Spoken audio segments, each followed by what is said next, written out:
பள்ளிக் கல்வித்துறை அமைச்சரா இருக்கக்கூடிய அன்பில் மகேஷ் அவர்கள் புதிய கல்விக் கொள்கை 2020 மத யானை அப்படின்ற ஒரு புத்தகத்தை வெளியிட்டார். அந்த புத்தக வெளியீட்டு விழாவில் பேசக்கூடிய தமிழ்நாடு முதலமைச்சர் திரு மு.க. ஸ்டாலின் அவர்கள் ஒரு புதிய அறிவிப்பை வெளியிட்டார் அப்படின்னு சொல்லலாம். ஏற்கனவே ஆளுநர் வழக்குல இந்தியா முழுவதும் எப்படி ஒரு விடியலை நாம் பெற்று தந்தோமோ, அதே போல புதிய கல்விக் கொள்கையை ஏற்காதனால தமிழ்நாட்டிற்கு தர வேண்டிய 2152 கோடி ரூபாயை அவங்க கிட்ட திருப்பி வாங்குவதற்கான ஒரு வழக்கை உச்சநீதிமன்றத்துல நம்ம விரைவில் தாக்கல் செய்ய போகிறோம் அப்படின்ற ஒரு அறிவிப்பை வெளியிட்டிருக்கிறார். இது தமிழ்நாடு மட்டுமல்ல, ஏறக்குறைய எதிர்க்கட்சியில் ஆளக்கூடிய இந்த புதிய கல்வியை ஏற்றுக்கொள்ளாத பிஎம்சி ஸ்கூலை ஏற்றுக்கொள்ளாத மாநிலங்களுக்கும் இது ஒரு விடியலை ஏற்படுத்தும் அப்படின்னே பார்க்கலாம். முதலமைச்சருடைய இந்த அறிவிப்பு எப்படி பார்க்குறீங்க? உண்மையிலேயே அடுத்த கட்டத்துக்கு இந்திய ஒன்றியத்துக்கு ஒரு நெருக்கடியை கொடுப்பதற்கு தயாராகி இருக்கிறார் முதலமைச்சர் என்றுதான் நான் புரிந்து கொள்கிறேன். அது என்ன நெருக்கடி என்று ஏன் சொல்ல வேண்டும் என்று சொன்னால், நீங்கள் எதையெல்லாம் இங்கே கொண்டு வந்து திணிக்க முயல்கிறீர்களோ அதையெல்லாம் நாங்கள் ஏற்றுக்கொள்வதற்கு தயாராக இல்லை என்று நாம் சொல்வதையே அவர்கள் நெருக்கடி என்றுதான் கருதுகிறார்கள். எனவேதான் அவர்களுடைய மொழியிலேயே நெருக்கடி என்று சொல்ல வேண்டியதாச்சு. இது உண்மையிலேயே நெருக்கடியா என்று கேட்டால் எந்த நெருக்கடியும் இல்லை. எங்கள் தன்மை கெட்டுப்போகாமல் இருப்பதற்கு நாங்கள் அப்படியே இயங்குகிறோம், எங்களை விட்டு விடுங்கள் என்று சொல்கிற அந்த துணிதான். நியாயமாக பார்த்தால் இது ஒரு சுதந்திர போராட்டத்தினுடைய குரல் என்றுதான் சொல்ல வேண்டும். நீங்க இந்த பிஎம்சி பள்ளி என்று சொன்னதனாலேயே ஒரு செய்தியை பதிவு செய்ய வேண்டியிருக்கு. நீங்க ஒரு புதிய கட்டமைப்பை உருவாக்கி அந்த கட்டமைப்புக்குள் நீங்கள் ஒரு பள்ளியை நிறுவி அந்த பள்ளிக்கு தேவையான எல்லா மேம்பாடுகளையும் ஒன்றிய அரசு செய்து கொண்டு அதற்கு பிஎம்சி பள்ளி என்று நீங்கள் பெயர் சுட்டி கொண்டு உங்களுக்கு எதுவெல்லாம் தேவையோ அதையெல்லாம் நீங்கள் செய்து கொள்ளலாமே. இங்கே இப்போது சமஸ்கிருத மொழியை பயிற்றுவிக்கிற ஓரியண்டல் பள்ளிகள் இருக்கின்றன. அதை என்ன எழுத்து மூடிவிட்டோமா? இல்லையே. இந்தியை கற்றுத்தருகிற இந்தி மொழியை பிரதானமாக பயிற்றுவிக்கக்கூடிய கேந்திர வித்யாலயா பள்ளிகள் இருக்கின்றன. அதையெல்லாம் இழுத்து மூடிவிட்டோமா? இல்லையே. அதுபோல பிஎம்சி பள்ளியும் இயங்குவதில் இங்கு எந்த பிரச்சனையும் இல்லை. குறிப்பாக ஒரு முக்கியமான செய்தியை நாம் இந்த நேரத்தில் பேசியாக வேண்டியிருக்கிறது. ஏன் பிஎம்சி பள்ளியை நாம் எதிர்க்கிறோம்? நீங்க இந்த அரை நூற்றாண்டு காலத்தில் மட்டுமே உருவாக்கப்பட்டிருக்கிற கல்வி கட்டமைப்பை நாம் எடுத்துக்கொள்வோம். அதற்கு முன்பு இருந்ததெல்லாம் விட்டுருவோம். இந்த அரை நூற்றாண்டு காலத்துல கல்வி கட்டமைப்பை கிராமந்தோறும் தொடக்க பள்ளிகள், ஊராட்சி ஒன்றிய தொடக்க பள்ளிகளை உருவாக்கி இருக்கிறோம். எந்த கிராமத்திலாவது பள்ளி இல்லை என்று சொல்கிற நிலை தமிழ்நாட்டில் இருக்கிறதா? இல்லை. ஒரு 8 கிலோமீட்டருக்கும் ஒரு நடுநிலை பள்ளியை உருவாக்கி இருக்கிறோம். இது ரொம்ப ரேரஸ்ட் கேஸ். இந்த 8 கிலோமீட்டருக்கு நாம உருவாக்கி இருக்கிறோம்னு சொல்றோம். அது 8 கிலோமீட்டர்னு நாம ஒரு அளவீடை வைத்திருக்கிறோமே தவிர 3 கிலோமீட்டர்லயே நிறைய பள்ளிகளை உருவாக்கி இருக்கிறோம். 2 கிலோமீட்டர்லயே நிறைய பள்ளிகளை உருவாக்கி இருக்கிறோம். கிராமம் இல்லாத பேரூர் இருக்குல்ல, பேரூராட்சிகள் இருக்குல்ல, அங்க 6 தொடக்க பள்ளிகள் 7 தொடக்க பள்ளிகளை எல்லாம் உருவாக்கி வைத்திருக்கிறோம். நகர்ப்புறங்களை ஒட்டி இருக்கிற பகுதிகளில் மாநகராட்சி பள்ளிகளை உருவாக்கி இருக்கிறோம், நகராட்சி பள்ளிகளை உருவாக்கி இருக்கிறோம். இப்படி நிறைய கட்டமைப்புகளை உருவாக்கி இருக்கிறோம்ல. இதுல என்ன பண்றாங்கன்னா, ஒரு செலக்ஷன், அவங்க ஒரு ஸ்கேல் வச்சிருக்கிறாங்க. அந்த ஸ்கேல்ல ஒரு பள்ளியை செலக்ட் பண்ணுவாங்க. அதாவது நகர கட்டமைப்பை ஒட்டி இருக்கக்கூடிய பள்ளியாக இருக்கணும். அந்த பள்ளி கடந்த 10 ஆண்டுகள்ல தேர்ச்சி விழுக்காட்டுல ஏறக்குறைய 75%-லிருந்து 90% தேர்ச்சி விழுக்காட்டை பெற்றிருக்கக்கூடிய பள்ளியாக இருக்க வேண்டும். இது மைதானங்கள் இருக்கக்கூடிய பள்ளி, விளையாட்டு மைதானங்கள், விளையாட்டு திடல்கள் இருக்கக்கூடிய பள்ளியாக இருக்கணும். அறிவியல் ஆய்வு கூடங்கள் இருக்கிற பள்ளியாக இருக்கணும். இதெல்லாம் செலக்ட் பண்ணி இந்த பள்ளிக்கு பிஎம்சி பள்ளின்னு பேர் வச்சிருவாங்க அவங்க. அப்போ நாம இந்த கட்டமைப்பை உருவாக்கி இருக்கிறோம். இந்த கட்டமைப்புக்கு வெறும் அரசினர் மேல்நிலை பள்ளி, அரசினர் உயர்நிலை பள்ளி என்று இருக்கக்கூடிய பள்ளியினுடைய பெயர் பலகையை எடுத்துவிட்டு பிஎம்சி பள்ளி என்று பெயர் பலகையை கொண்டு வருகிறார்கள். அவ்வளவுதான். பிஎம்சி பள்ளி என்று சொன்னால் நாம ஏதோ பள்ளியை எதிர்க்கிறோம் என்று பாஜகவினர் அந்த பொருள் போடும்படியான பிரச்சாரத்தை முன்வைக்கிறார்கள். நாம் அந்த பள்ளியை எதிர்க்கவில்லை. மாறாக நீங்கள் வெறும் போர்டை மட்டும் தூக்கிட்டு வர்றீங்கல்ல, பெயர் பலகையை மட்டும் தூக்கிட்டு வர்றீங்கல்ல, இதைத்தான் எதுக்கும். இந்த பெயர் பலகையை தூக்கிட்டு வராதீங்கன்னு சொல்றோம். இப்ப பிரதம மந்திரி வீடு கட்டும் திட்டத்திலேயே அந்த பெயர் பலகையை தான் தூக்கிட்டு வர்றாங்க. வெறும் 60,000 ரூபாய் மட்டும்தான் ஒன்றிய அரசிடமிருந்து தரப்படுகிற தொகை. 60,000 ரூபாய்க்கு இப்ப இருக்கிற நிலைமைக்கு கல்லு மண்ணு எல்லாம் விற்கிற விலைவாசிக்கு ஒரு வீட்டை கட்டிட முடியுமா? மீதி இருக்கக்கூடிய தொகையை ஏறக்குறைய 3.5 லட்சம், இப்போது 4 லட்சத்தை நெருங்கிருச்சுங்கிறது தகவல். 4 லட்சம் ரூபாய் யார் செலவு செய்கிறார்கள்? மாநில அரசு செலவு செய்யுது. ஆனா பேரு பாருங்க, பிரதம மந்திரி வீடு கட்டும் திட்டம். ஏன் முதலமைச்சர் வீடு கட்டும் திட்டம்னு வைத்தாருன்னா, வேற சில தலைவர்களுடைய பெயர்களை வைத்து விட்டு அந்த பெயரில் வைத்தாருன்னா, அப்போ நீங்க வெறும் போர்டை மட்டுமே தூக்கிட்டு வர்றீங்க. இந்த தேசிய கல்விக் கொள்கையில் இருக்கிற பிஎம்ஸ்ரீ பள்ளியை ஏற்க முடியாதுன்னு சொன்னதுக்கான காரணம் இதுதான். வேற எந்த நோக்கமும் கிடையாது. நீங்க ஏதோ புதிய எதிர்ப்பை நாங்கள் பதிவு செய்து விட்டதை போல பொருள் கொடுப்படியாக பிரச்சாரங்களை முன்னெடுத்தீர்கள். அதுல தர்மேந்திர பிரதான் பேசியது என்பது அபத்தத்தின் உச்சம். என்ன சொல்லணும் ஒரு அமைச்சர் என்று சொன்னா, நாங்க நிதி ஒதுக்குவதில் பாரபட்சம் காட்டல. ஆனா ஒரு மாநில அரசு இப்படி எங்களுடைய கொள்கையை ஏற்பதில் பாரபட்சம் காட்டுறாங்க. இது நியாயமானு கேட்டிருக்க வேண்டிய குரலாக அவருடைய குரல் இருந்திருக்க வேண்டும். அதுதானே ஒரு ஒன்றிய அமைச்சருக்கு அழகு. தமிழ்நாட்டுக்கும் அவர் தானே சார் அமைச்சர், கர்நாடகாவுக்கும் அவர் தானே அமைச்சர், பஞ்சாபுக்கும் அவர் தானே அமைச்சர், பீகாருக்கும் அவர் தானே அமைச்சர், காஷ்மீரிலிருந்து கன்னியாகுமரி வரை அவர் பாகுபாடு காட்டாத அமைச்சராக அல்லவா இருக்க வேண்டும். ஆனால் அவர் ஏதோ தமிழ்நாட்டின் மீது ஒரு காழ்ப்புணர்ச்சி கொண்டிருக்கிற அமைச்சராகவே அவர் பேசினார். அவர் பேசியது நல்லதுதான். இப்ப ஏற்கனவே இதே போன்ற ஒரு வழக்கு, புதிய கல்விக் கொள்கையோ இருக்கட்டும், அதே போல கும்மொழி கொள்கையா இருக்கட்டும், ரெண்டையுமே தமிழ்நாட்டுல, கேரளாவுல, மேற்கு வங்கத்துல அமல்படுத்தணும்னு சொல்லிட்டு பாஜகவை சேர்ந்த ஒரு வழக்கறிஞர் அவர் போய் உச்சநீதிமன்றத்துல வழக்கு போட்டாரு. அது உச்சநீதிமன்றம் மிக தெளிவா என்ன சொன்னாங்கன்னா, நாங்க நிர்பந்தம் பண்ண முடியாது அப்படின்னு சொல்லி ஒரு அந்த மனுவை தள்ளுபடி பண்ணதை பார்க்க முடிச்சு. அப்படி இருக்கக்கூடிய சூழ்நிலையில தமிழ்நாடு அரசின் சார்பாக போய் ஒரு மனுவை போட்டு இதை காரணம் காட்டி நிதி நிறுத்துறாங்கன்னு சொல்லும் போது, அதுவும் planning commission, standing committee of education, அவங்களும் இந்த நிதியை நிறுத்தக்கூடாதுன்னு சொல்லியும் கூட இந்த நிதியை நிறுத்தி இருக்கிறாங்க. அப்படின்றப்போ தீர்ப்பு எப்படி வரும்னு சொல்லி பாக்குறேன். அதாவது ஒன்றிய அரசு கல்வி விவகாரங்களில் சொல்லுகிற எந்த உத்தரவையும் அப்படியே அமல்படுத்திட வேண்டும் என்று மாநில அரசுக்கு எந்த நிர்பந்தமும் இல்லை. இது எல்லோருக்கும் அந்த புரிதல் உண்டு. ஆனா என்ன அப்படின்னு கேட்டீங்கன்னா, ஒன்றிய அரசை ஏன் பகைத்து கொள்ள வேண்டும்னு எடப்பாடி பழனிசாமி மாதிரியான முதலமைச்சர்கள் முன்னாளில் நினைத்த காலம் என்பது ஒன்று உண்டு. என்னன்னா, நாளைக்கு ஏதாவது ஒரு நெருக்கடி வரும், அமலாக்கத்துறை வந்துடும், இல்லைன்னா நம்ம எம்எல்ஏக்கள்ல கொஞ்சம் பேரை புடுங்கிடுவாங்க, இதெல்லாம் தேவையில்லாத சர்ச்சை, பேசாம அவங்க சொல்றதுல கேட்டுக்குவோன்னு. ஆனா மாநில நலன் சார்ந்து இயங்குகிற முதலமைச்சர்கள் அப்படி ஆட்பட வேண்டுமான்னு கேட்டா நிச்சயமாக அப்படி ஆட்பட வேண்டிய அவசியம் இல்லை. அததான் உச்சநீதிமன்றத்தினுடைய அந்த தீர்ப்பு சொன்னது. இப்போ ஒரு கேஸ்க்காக நம்ம போறோம், நம்ம இந்த விவகாரத்தை கோர்ட்ல கொண்டு போய் முறையிடுறோம் அப்படின்னு சொன்னா 100 விழுக்காடு மாநில அரசு என்ன நிலைப்பாட்டை எடுக்கிறதோ அந்த நிலைப்பாட்டுக்கு ஆதரவாகத்தான் தீர்ப்பு கொடுக்க முடியும். ஏன்னா மாநில அதிகாரம் என்பது அப்படிப்பட்ட அதிகாரமாக இருக்கிறது சார். நீங்க ஒரு விஷயத்த நல்லா புரிஞ்சுக்கணும். சட்டம் ரொம்ப தெளிவா சொல்லுது, இந்தியா என்கிற நாடு இருக்குதுல்ல, இது ஒரு தொகுப்பு என்பதுதான், பெடரேஷன் தான், ஒரு கூட்டமைப்பு தான். இப்போ இதுல பல்வேறு மொழி பேசுகிற மாநிலங்கள், பல்வேறு மொழி பேசுகிற இனக்குழுக்கள், பல்வேறு கலாச்சாரம் கொண்டிருக்கிற மக்கள், இவர்கள் எல்லோரையும் சேர்ந்து ஒரு தொகுப்பாக்கி வச்சிருக்கிறோம். நீங்க இந்த தொகுப்புக்குள்ள ஒரே நாடு, ஒரே தேர்தல், ஒரே நாடு, ஒரே மொழி, ஒரே நாடு, ஒரே சட்டம், இப்படி எல்லாம் எதையுமே நீங்க செய்ய முடியாதுங்கிறத கான்ஸ்டிடியூஷனே சொல்லிட்டு போயிடுச்சு.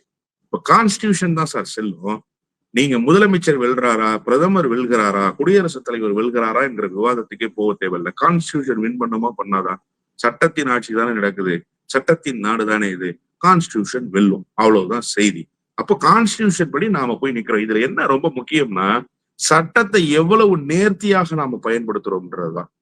சட்டத்தை நம்முடைய நிலைப்பாட்டிலிருந்து சட்டம் விலகி நிற்கிறதா, சட்டத்திலிருந்து நம்முடைய நிலைப்பாடு விலகி நிற்கிறதா? இல்ல. நாம எந்த இடத்திலாவது சட்டத்துக்கு புறம்பாக பேசிட்டோமா? இல்லையே. சட்டத்துக்கு புறம்பான நடவடிக்கைகளில் ஈடுபட்டுருச்சா மாநிலம்? இல்லையே. சட்டத்தின்படி ஒரு மாநிலம் இருக்குது. ஆனா நான் சட்டத்தையே மதிக்க மாட்டேன், மக்களாட்சி தத்துவத்துக்கும் மதிப்பளிக்க மாட்டேன், ஜனநாயகம்னா கிலோ என்ன விலைன்னு கேட்பேன் அப்படின்னு ஒரு அரசு ஒன்றியத்தில் இருக்கும் என்று சொன்னால், அந்த ஒன்றியத்தை வீழ்த்துவதற்கு ஒரு சாட்டையடி தேவைப்படுகிறது இல்லை. அந்த சாட்டையை சுழற்றுகிற இடத்தில் முதலமைச்சர் இருக்கிறார் என்றுதான் நான் புரிந்து கொள்கிறேன். தீர்ப்பு அதை ஒட்டியே அமையும் என்றுதான் நான் புரிந்து கொள்கிறேன். புதிய கல்விக் கொள்கை ஏற்றுக்கணும்னு நிர்பந்தம் பண்றாங்க. இப்ப இப்படி ஒரு பிடிவாதம் பண்ணக்கூடிய இந்த அமைச்சரும் சரி, அந்த ஆட்சியும், ஒன்றிய ஆட்சியும் சரி, கேஸ் போட்டா மட்டும், ஒன்றிய நம்ம உச்ச நீதிமன்றத்துல கேஸ் போட்டா மட்டும் நமக்கு உடனடியாக அதை கொடுத்துருவாங்களாம். ஆளுநர் வழக்கும் போட்டோம், தீர்ப்பும் தெரிஞ்சு, ஆனாலும் அதை எதிர்த்து ஏதாவது ஒண்ணு பண்ணலாம்னு சொல்லிட்டு முர்மு அவர்கள் எல்லாம் கேள்வி கேட்கிறாரு, விளக்கம் கேட்கிறாரு, உங்ககிட்ட பல்வேறு விஷயங்களை பார்க்க முடியுது. அதான் ஏற்றுக்கொள்ள முடியாதுன்ற அணுகுமுறையில தானே அவங்க செயல்பட்டுக்கிட்டு இருக்கிறாங்க. அப்போ நம்ம உச்ச நீதிமன்றத்துல தீர்ப்பை வாங்கி நம்மளோட நிதியை பெற்று விட முடியுமான்ற ஒரு கேள்வியுமே இருக்குல்ல. நிச்சயமாக பெற முடியும், பெற முடியாதுன்னா ஒண்ணும் இல்ல சார். நீங்க இப்ப எஸ்எஸ்ஏன்னு சொன்னதுனால எனக்கு இன்னொரு செய்தியும் நினைவுக்கு வருது. இந்த சர்வ சிக்ஷா அபியான் திட்டம் இருக்குல்ல, இது அனைவருக்கும் கல்வி அப்படின்றதுதான். நீங்க பாத்தீங்கன்னு சொன்னா, 2006 2011 வரை இருந்த திமுகவினுடைய ஆட்சி காலம். கலைஞர் தான் முதலமைச்சர். இன்றைக்கு இருக்கிற முதலமைச்சர் துணை முதலமைச்சராக இன்றைக்கு இருந்தார். இந்த சர்வ சிக்ஷா அபியான் திட்டத்துக்கு நிதி ஒதுக்குனதுல தமிழ்நாடு மட்டும்தான் 98 விழுக்காடு முறையாக அந்த நிதியை பயன்படுத்தி அனைவருக்குமான கல்வியை கொண்டு சேர்த்ததுன்னு. பல மாநிலங்கள்ல ஆசிரியர்களே நியமிக்கப்படல சர்வ சிக்ஷா அபியான் திட்டத்துக்கு. இந்த சர்வ சிக்ஷா அபியான் திட்டம் என்னங்கிறதே பல மாநிலங்களுக்கு போய் சேராத நேரத்துல ஒன்றிய அரசு எந்த நோக்கத்துக்காக அந்த திட்டத்தை கொண்டு வந்ததோ அதை அப்படியே உள்வாங்கி அந்த நிதியையும் முழுமையாக பயன்படுத்தி 98 விழுக்காடு அந்த திட்டத்தை மாநிலத்தில் அமல்படுத்திய பெருமைக்குரிய மாநிலமாக தமிழ்நாடு இருந்தது. ஏன் நான் இதை சொல்றேன் அப்படின்னு சொன்னா, ஒன்றிய அரசு கொண்டு வருகிற திட்டங்களை எல்லாம் எதிர்ப்பது அல்ல தமிழ்நாட்டினுடைய மனநிலை. அது தமிழ்நாட்டினுடைய தன்மை கெட்டு போகாமல் இருப்பதற்கு ஏற்புடையதாக இருந்தால் ஏற்கிறோம். இப்ப அரசினர் மேல்நிலை பள்ளியில சர்வ சிக்ஷா அபியான் திட்டத்தை கொண்டு வர முடியும். என்ன சர்வ சிக்ஷா அபியான் திட்டத்தை எப்படி கொண்டு வருவீங்க அப்படின்னு பார்த்தா, எந்தெந்த மாணவர்கள் எல்லாம் கல்வி இடைநிற்றலாக நின்று இருக்கிறார்களோ, எந்த மாணவர்கள் எல்லாம் கல்வி பயிலாமல் இருக்கிறார்களோ அவர்களை எல்லாம் பள்ளியை நோக்கி அழைத்து வருவதுதான் அந்த திட்டத்தினுடைய நோக்கம். இதற்காக சிறப்பு ஆசிரியர்கள் நியமிக்கப்பட்டாங்க. அந்த ஆசிரியர்களுக்குண்டான ஊதியத்தை ஒன்றிய அரசு கொடுக்கிற தொகுப்பை மட்டுமே வைத்துக் கொள்ளாமல் சில கூடுதல் நிதியையும் அன்றைக்கு இருந்த மாநில அரசு ஒதுக்கி அந்த திட்டத்தை செயல்படுத்தி கொடுத்தாங்கன்னு வச்சுக்கோங்க. இப்ப அதே மாதிரியான ஒரு நடைமுறையை பின்பற்றுவதற்கு தயாராகத்தான் இருக்கிறோம். ஆனா இந்த திட்டம் என்பது எந்த வகையில் பயனளிக்க போகுதுன்னு கேட்கிறோம். வெறும் போர்டை மட்டும் வச்சிருக்கிறது எந்த வகையில பயனளிக்க போகுதுன்னு கேட்கிறோம். ஒன்று, இப்ப நீங்க கேட்டீங்க இல்லையா, நீதிமன்றத்தினுடைய தீர்ப்பை பெற்றால் மட்டும் என்ன நடந்து விட போகிறது என்று சொல்லி. இப்ப கூட எல்லோருமே ஒரு தவறான புரிதல்ல இருக்காங்க. ஏதோ திரௌபதி முர்மு அம்மையார் 14 கேள்விகளை உச்ச நீதிமன்றத்தை நோக்கி எழுப்பிவிட்டார், அதனால் அவர்கள் தீர்ப்பை மதிக்காமல். அது அல்ல சார். இது கன்சல்டேஷன் தான். இந்த கன்சல்டேஷனுக்கு போறதுக்கு பிரசிடென்ட்டுக்கு என்ன ரைட்ஸ் இருக்கோ இந்த கன்சல்டேஷனை ரிஜெக்ட் பண்றதுக்கு உச்சநீதிமன்றத்துக்கு ரைட்ஸ் இருக்கு. இன்னொன்று, உச்சநீதிமன்றம் என்பது சட்டத்தின்படி நின்று இருக்கக்கூடிய ஒரு கட்டமைப்பு. ஆரம்பத்திலிருந்து ஜெகதீப் தன்கர் சொன்ன கருத்திலேயே முரண்பட்ட உச்சநீதிமன்றம் என்ன சொன்னதுன்னா, யார் பாஸ்ங்கிறது இல்லைங்க இங்க செய்தி, கான்ஸ்டிடியூஷன் தாங்க இங்க செய்தி. இங்க பாஸ் என்பது கான்ஸ்டிடியூஷன் தான், நாடாளுமன்றமா நீதிமன்றமா என்பது அல்ல. சட்டத்தை நாங்கள் தான் இங்கே பின்பற்றுகிறோம். நீங்க சட்டம் இயற்றுகிற இடத்தில் இருந்தாலுமே கூட உங்களால் சட்டத்தை திருத்தி அமைக்க முடியுமே தவிர சட்டத்தை மாற்ற முடியாதுன்னு ஒரு செய்தியே சொன்னாங்க. ஒன்று. இப்போ இந்த 14 கேள்விகளை கேட்டிருக்கிறாங்க இல்லையா, இது மாதிரி நாளைக்கு வரக்கூடிய தீர்ப்புகள்ல கேட்க முடியும்னா கன்சல்டேஷன் தான் போக முடியும். தீர்ப்பை மாற்றி அமைச்சிட முடியுமா? தீர்ப்பை மாற்றி அமைப்பதற்கு குடியரசுத் தலைவருக்கு அந்த அதிகாரம் இருக்கா? இன்னொன்று, குடியரசுத் தலைவர் ஒரு தபால்காரரை போல இயங்கி விட்டாரு. நாம நினைச்சுக்கிட்டு இருக்கோம் இந்த நாட்டினுடைய முதல் பெண்மணி, த ஃபர்ஸ்ட் லேடி என்று சொன்னால் அவர் தான் என்று நினைத்திருக்கிறோம். ஒன்றிய அரசு எதையெல்லாம் இந்த தீர்ப்பு விவகாரத்துல கேட்கணும்னு நினைக்குதோ அதையெல்லாம் எடுத்துக்கிட்டு போய் நீதிமன்றத்துல கொடுக்கக்கூடிய ஒரு நிலைமைக்கு இன்றைக்கு தள்ளப்பட்டிருக்கிறாரு பிரசிடென்ட்.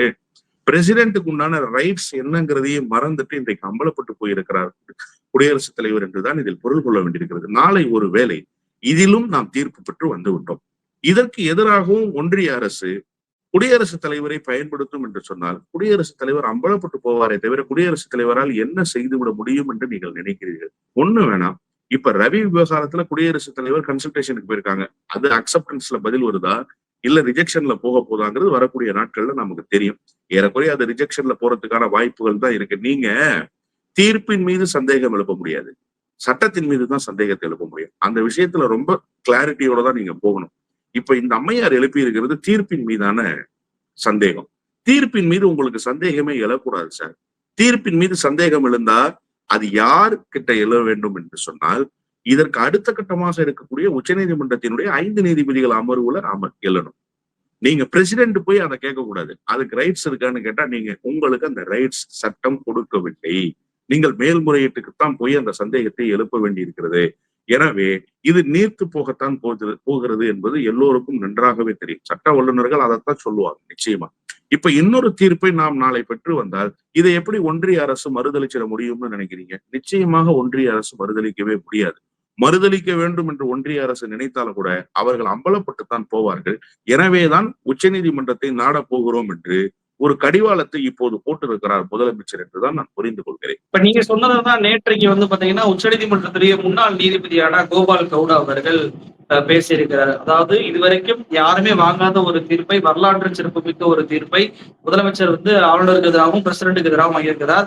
அவங்க கண்டிப்பாக அதற்கு பயனாகி தான் போகணுமே தவிர எதிர்த்தெல்லாம் கேட்கக்கூடாது. அந்த கேள்விக்கு உச்சநீதிமன்றம் பதில் சொல்லவும் தேவையில்லைன்னு சொல்லிட்டு உச்சநீதிமன்ற நீதிபதியே அதுல சொல்வதெல்லாம் பார்க்க முடிஞ்சுச்சு.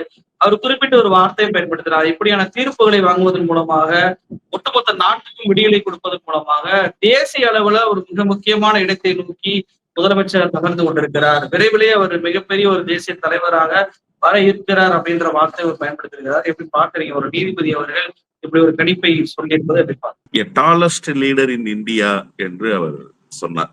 உண்மையிலேயே பெருமிதம் கொள்ளத்தக்க ஒரு நிகழ்வாக நேற்றைய நிகழ்வு அமைந்தது. நேரடியிலே பார்க்கிற போது கூட அப்படித்தான் நான் உணர்ந்தேன். நான் பல நேரங்களில் சொல்லி இருக்கிறேன், இந்திய ஒன்றியத்துக்கு திசை காட்டுகிற கருவியாக தமிழ்நாடு மாறி போயிருக்கிறது. கலங்கரை விளக்கமாக தமிழ்நாட்டினுடைய முதலமைச்சர் திகழ்கிறார் என்று. காரணம் என்ன அப்படின்னு கேட்டீங்கன்னா, இது இந்தியா கூட்டணியினுடைய கதையிலிருந்து பேசியாக வேண்டி இருக்கிறது. தன்முனைப்பு காட்டாமல், தன்னலம் கருதாமல், மாநில சுயாட்சியினுடைய குரலை உயர்த்தி பிடிப்பதாக இருந்தாலும் சரி, இந்தியாவினுடைய இறையாண்மையை பாதுகாப்பதாக இருந்தாலும் சரி, இந்தியாவினுடைய பன்முகத்தன்மைக்கு ஆபத்து வருகிற போதெல்லாம் சண்டமாரதம் செய்வதாக இருந்தாலும் சரி, முந்தி நிற்கிற ஒரு கள வீரனாக தமிழ்நாட்டினுடைய முதலமைச்சர் தான் திகழ்கிறார். அதுல எல்லளவும் சந்தேகமே கிடையாது. இப்ப கூட நீங்க பாத்தீங்கன்னா பல்வேறு விமர்சனங்கள், எனக்கு கூட அதில் விமர்சனம் உண்டு. இராணுவத்துக்கு ஆதரவாக எல்லாம் பேரணி எதற்காக நடத்திட வேண்டும், இது இப்போது தேவைப்படுகிறதா? ஆனா அவர் ஒரு சமிக்ஞையை கொடுக்கிறார். என்ன சமிக்ஞையை கொடுக்கிறார் என்று சொன்னால், இப்ப பாருங்க, மெம்பர்ஸ் ஆஃப் பார்லிமெண்டுடைய கமிட்டி ஒரு டீம் ஃபார்ம் பண்ணி இந்தந்த நாடுகளுக்கு இவங்க போக போறாங்கன்னு அறிவிச்சிருக்கிறாங்க. இதற்கு முன்மாதிரி யாருன்னு கேட்டா தமிழ்நாட்டினுடைய முதலமைச்சர் தான். நீங்க பாத்தீங்கன்னா ஜெயராம் ரமேஷ் கூட நேற்றைக்கு வரவேற்பு தெரிவித்து விட்டு ஒரு சந்தேகத்தை எழுப்பினார். அவர் ஏன் நீங்க இத அனைத்து கட்சி கூட்டத்தை கூட்டி முடிவெடுக்காம, அல்லது பார்லிமெண்ட்டை கூட்டாம இப்படி ஒரு டிசிஷன் எடுக்கிறீங்க? ஒருவேளை இந்த எல்லா பார்ட்டியினுடைய மெம்பர்ஸும், மெம்பர் ஆஃப் பார்லிமெண்ட்டும் கிளம்பி வெளிநாடுகளுக்கு போன பிறகு நீங்க தேசிய ஜனநாயக கூட்டணியினுடைய முதலமைச்சர்கள் மாநாட்டை கூட்ட போறீங்களா அப்படிங்கிற ஒரு சந்தேகத்தை எழுப்பினார். ஆனா எதிர்கட்சி ஆளுகிற மாநிலம் இந்த நேரத்துல அரசியல் செய்யணும்னு நினைச்சா அரசியல் செஞ்சிருக்கலாம். ஆனா நாடு ஒரு பேராபத்து மிக்க சூழல்ல இருக்கு. ஒரு அசாதாரணமான சூழல் நிலவுதுன்னு முதலில் ஒரு மாநில முதலமைச்சர் பேரணியை அறிவித்து, இந்தியாவினுடைய இந்த அசாதாரண சூழலில் நாங்கள் இந்திய துணை கண்டம் என்பது சிதைந்து போகாமல் இருப்பதற்கு, இந்திய துணை கண்டத்தை பாதுகாப்பதற்கு துணை நிற்போம்னு ஒரு பிரகடனத்தை முன் வச்சார்ல, அதுதான் முன்மாதிரின்னு நான் சொல்றேன். இந்த மாதிரியான நகர்வுகள் இருக்குல்ல, இப்ப நீங்க தமிழ்நாட்டை எந்த விதத்துல தவிர்த்திட முடியும்? நீங்க நிதி தர மாட்டோம்னு சொல்றீங்க, நாங்க தேசிய பேரிடர்னு அறிவிக்க சொன்னா அறிவிக்க மாட்டேன்றீங்க. ஆனா எங்களுடைய ஜிஎஸ்டி தொகையை நீங்க முழுமையா வாங்கிக்கிறீங்க. ஜிஎஸ்டியினுடைய நிலுவைத் தொகையை எங்களுக்கு கொடுங்கன்னு சொன்னா அதை கொடுக்க மாட்டேன்றீங்க.